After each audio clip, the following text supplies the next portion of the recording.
예. 오늘도 한일 관계에서 또 어려운 토론을 했네요. 어려우셨어요?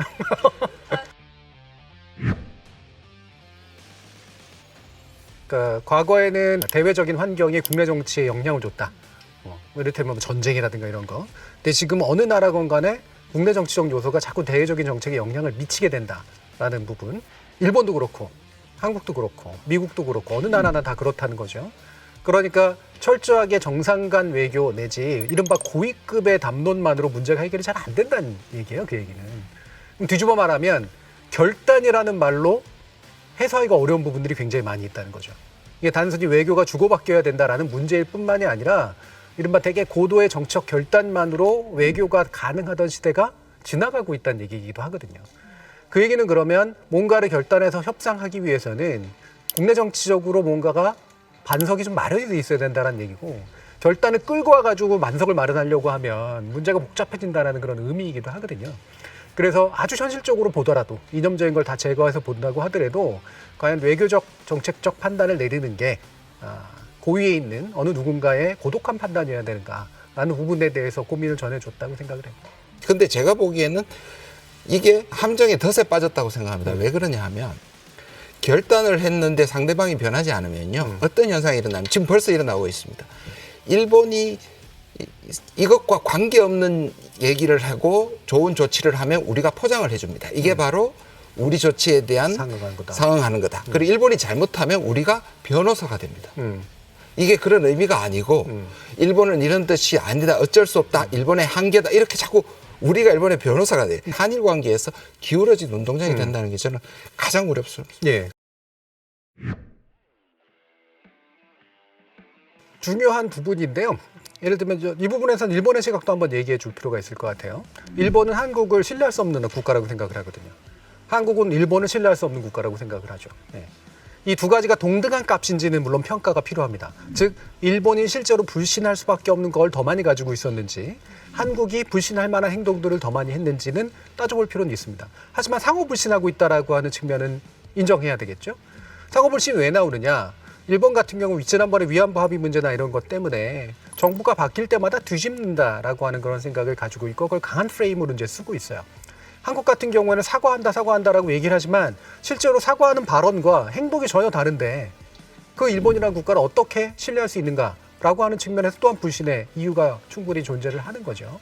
그렇다면 이 상호 불신의 근거들을 어떻게 좀 더 해소할 것인가의 문제가 얘기됐어야 된다라고 생각을 하거든요. 서로 그렇게 불신을 가질 수 있다면 그 불신을 어떻게 조금씩이라도 해소할 것인가. 이게 외교잖아요. 그런데 이번에 외교 무대에서는 사실은 어느 일방의 불신이 인정되는 측면들이 되게 강했다는 거죠. 즉 한국이 뒤집었다라고 하는 것. 그런데 그 부분은 일본이라고 하는 나라의 특성상 일본은 사실 자민당 일당 독재나 마찬가지이기 때문에 실제 정권 교체가 별로 없는 효과가 별로 없는 국가의 특성을 가지고 있어서 생기는 연속성의 문제가 있다면 한국 같은 경우에 아직은 외교가 국제 정치가 사실은 정파에 의해서 조금씩 다를 수밖에 없고 그게 자꾸 교체되어 왔던 그런 역사를 가지고 있었다는 거죠.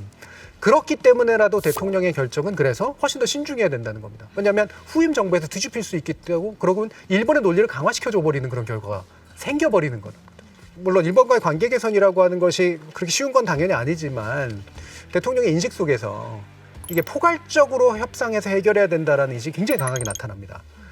이게 정말로 그런 문제냐가 우리의 토론의 굉장히 중요한 이슈라는 생각이 들어요. 네. 일본과 문제를 해결할 때 우리는 모든 걸 다 그냥 받아들이고 인정하고 그리고 나서 미래지향적으로 풀어야 되느냐 아니면 못 받아들일 건 못 받아들인 채 풀 수 있는 것부터 그냥 풀어야 되느냐. 사실 이 부분에서 우리가 판단해야 되는 거죠.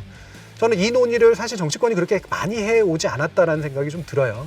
그리고 더 중요한 거는 일본이 그런 식으로 부분 문제를 풀겠다는 생각이 더 없었기 때문에 생기는 문제가 굉장히 크단 말이죠. 그러면 이거를 그러면 국내가 일본이라는 나라의 어떤 태도를 승고하고 인정하지 않으면서도 일본은 실제로 끌어낼 수 있는 방법이 무엇인지 이 부분이 실제 고민됐어야 된다고 생각합니다.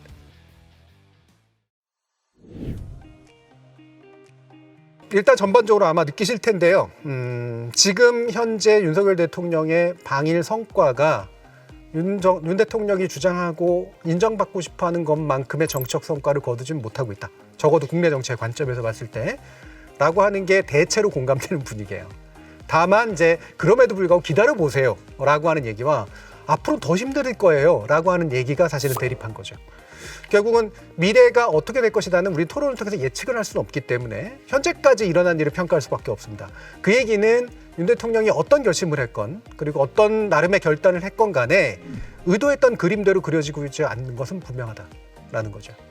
그리고 이 문제를 해결하는 것은 또 한 번의 결단으로 해결하는 게 아니라 그리고 막연히 기다리는 게 아니라 막연히 선의를 기대하는 게 아니라 국내 정치를 통해서 다양한 협치와 다양한 어떤 의견의 절충을 통해서 설득을 통해서 동력을 다시 마련하지 않으면 안 된다.